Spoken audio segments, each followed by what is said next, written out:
বিসমিল্লাহির রহমানির রহিম। রাতের কসম যখন তা ঢেকে যায়, দিনের কসম যখন তা উজ্জ্বল হয়, আর সেই সত্তার কসম যিনি পুরুষ ও স্ত্রী সৃষ্টি করেছেন। আসলে তোমাদের প্রচেষ্টা নানা ধরনের। কাজেই যে আল্লাহর পথে ধনসম্পদ দান করেছে, আল্লাহর নাফরমানি থেকে দূরে থেকেছে এবং সৎ বৃত্তিকে সত্য বলে মেনে নিয়েছে, তাকে আমি সহজ পথে সুযোগ সুবিধা দেব। আর তার ধনসম্পদ তার কোন কাজে লাগবে যখন সে ধ্বংস হয়ে যাবে? নিঃসন্দেহে পথনির্দেশ দেয়া তো আমার দায়িত্বের অন্তর্ভুক্ত। আর আসলে আমি তো আখেরাত ও দুনিয়া উভয়ের মালিক। তাই আমি তোমাদের সাবধান করে দিয়েছি জ্বলন্ত আগুন থেকে।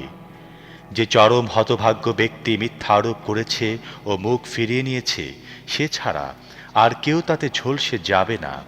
আর যে পরম মুত্তাকী ব্যক্তি পবিত্রতা অর্জনের জন্য নিজের ধনসম্পদ দান করে, তাকে তা থেকে দূরে রাখা হবে। তার প্রতি কারো কোনো অনুগ্রহ নেই, যার প্রতিদান তাকে দিতে হবে।